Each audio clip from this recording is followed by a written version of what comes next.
Le tombeau du roi Tuduk. Le roi Tuduk, c'est le quatrième roi de la dynastie des Nguyen. Comme vous savez, la dynastie des Nguyen date depuis alors 1802 jusqu'à 1945. Donc c'est-à-dire voilà 135 ans et à peu près. Voilà.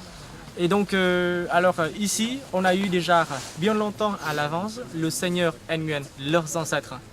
Et donc,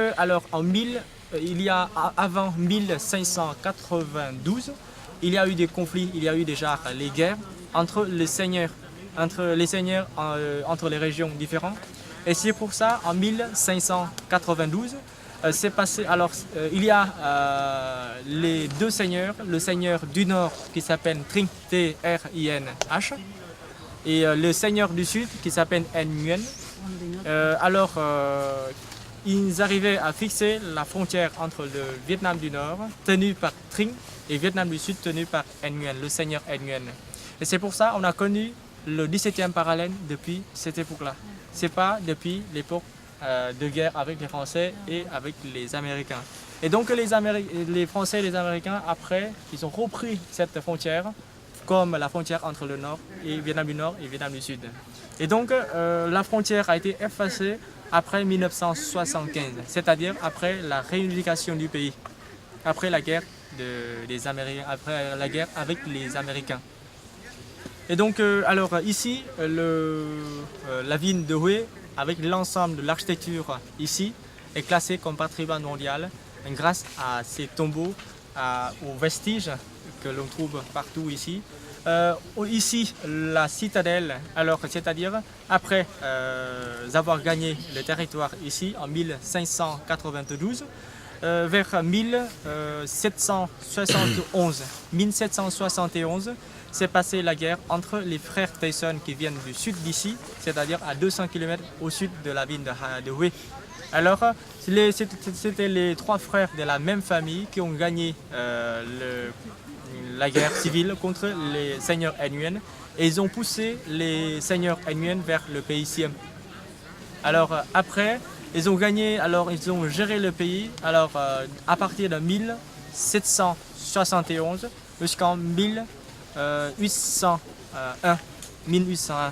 Et alors en 1802, les seigneurs Nguyen, dont le fondateur de la dynastie Nguyen qui s'appelle Nguyen Anh.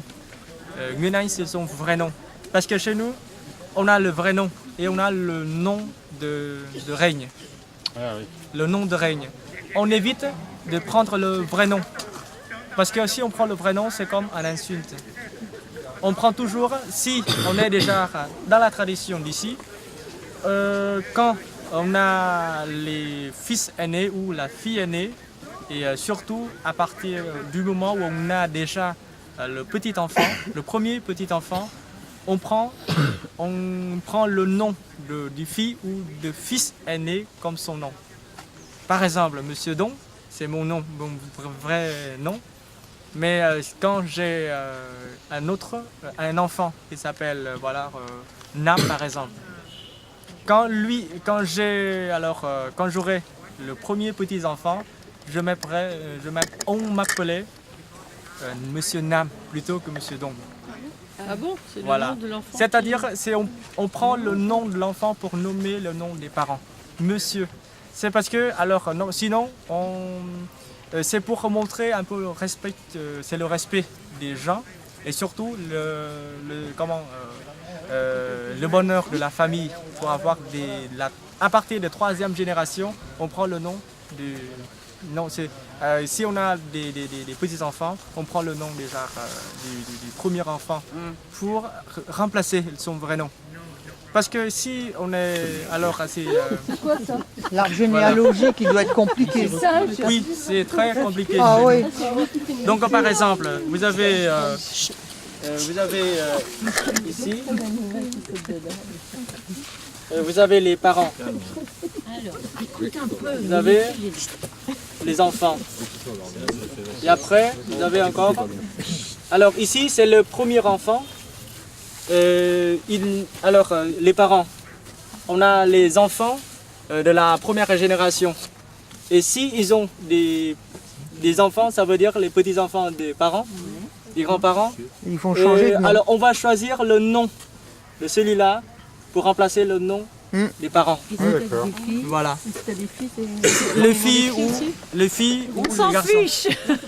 C'est-à-dire l'un ou l'autre, mais il faut que ça soit le nom de la fille ou du fils aîné. D'accord. L'aîné, c'est l'aîné, c'est le premier. C'est l'aîné, c'est-à-dire c'est le premier enfant. Donc par exemple, votre fille, Ma fille aînée s'appelle Mélanie, donc c'est Monsieur voilà. Mélanie. Parce qu'il y a des- Mélanie, voilà, ça par exemple Madame Mélanie ou Monsieur Mélanie. Voilà. Donc, pourquoi? Parce que nous, vous savez, on prend pas le nom de famille, parce que les Nguyen, il est là beaucoup chez nous. Ouais, oui. Je suis un Nguyen aussi, mais je ne suis pas d'origine de la famille royale. Ça, c'est pas de chance. Ça se voit, non? Pas de chance. Voilà. On peut dire, voilà, durant, depuis 1802 jusqu'à 1945, il y a 13 rois et 9 seigneurs qui ont géré cette région. Donc c'est pour ça qu'on appelle la vigne de Hué, c'est la vigne du sang royal, pour deux raisons. La durée du règne de la dynastie des Nguyen, et aussi imaginez avant, les rois, ils avaient beaucoup de concubines. Il y a un roi, le deuxième, qui s'appelle Minh Mang. C'est pour ça qu'on a une spécialité de cette région, la liqueur du roi Minh Mang. Ou bien, Pour son frère. voilà, c'est l'encontre de son frère. Voilà. Et donc c'est celui-là, d'après les occidentaux, d'après les orientaux et surtout les vietnamiens, on a 5 veilles chaque nuit. On a 5 veilles.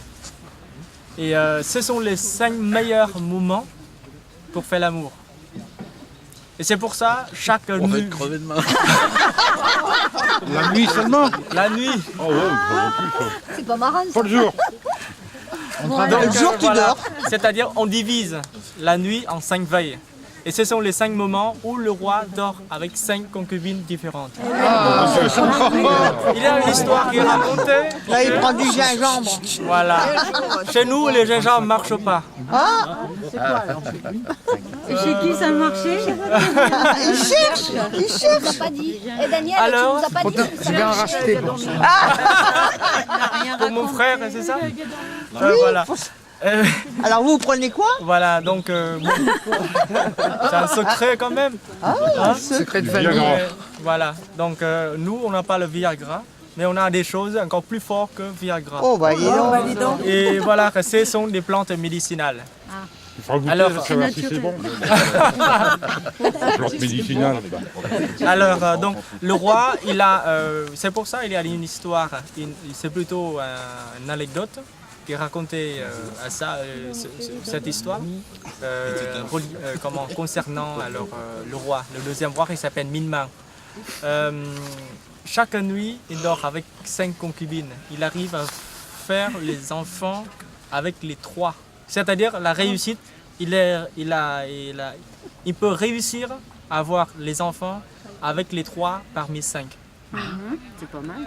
Pas mal. C'est pour dire que voilà, c'est pour ça alors cette liqueur du roi Minh Mang qui est devenue alors une spécialité de la région. Ah, d'accord. Voilà. Et est-ce qu'on a la L'alcool formule de son frère. Est-ce qu'on a la formule de la liqueur? Parce que Coca-Cola, on n'a jamais eu la formule. Est-ce que Minman, on a la formule? Parce Alors, que ça c'est le demande. secret. C'est ça le secret. C'est le secret. Alors c'est pour ça. Non mais il y a des lipocornes, oui. Il y a l'étoile de mer, il y a voilà. Ah, mais c'est pas que des plantes alors. Les c'est animaux pas- contribuent. Il y a de tout dedans. Ensuite, alors, c'est pour ça, lui, il a eu beaucoup d'enfants. Il a eu alors 157 enfants. S'il en fait 3 par Faut les Officiels. élever après. Hein. Officiels. Et voilà.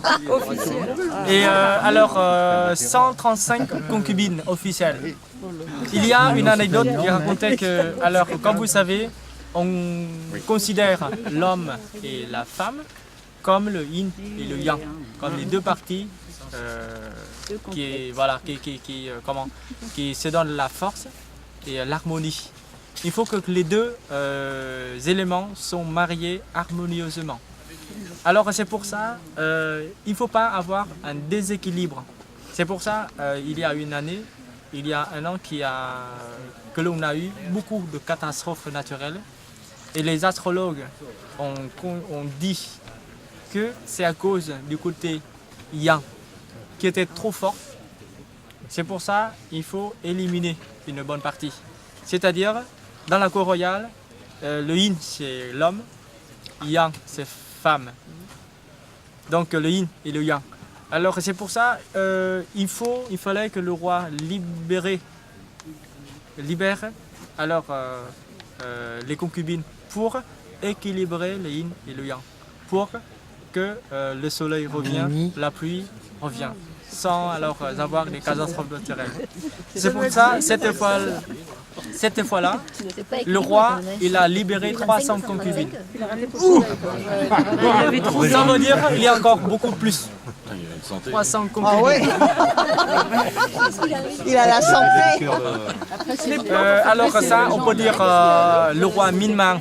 Voilà, je vais laisser une partie de ce roi pour vous raconter demain.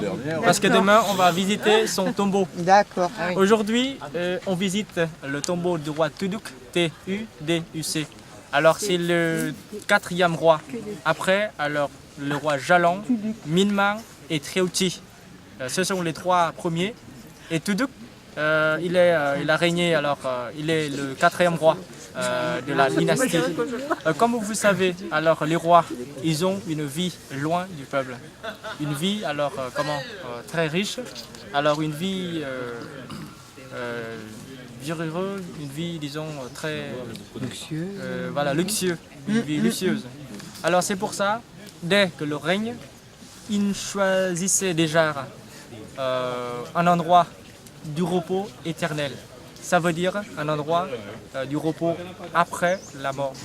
Parce qu'on croit que après la mort, dans l'au-delà, on a une autre vie. Et c'est pour ça, le roi, il a ambition, il voulait bien garder son pouvoir, sa richesse, pour amener dans l'au-delà. Et c'est pour ça, dès leur règne, le roi, ils ont choisi déjà pour eux un endroit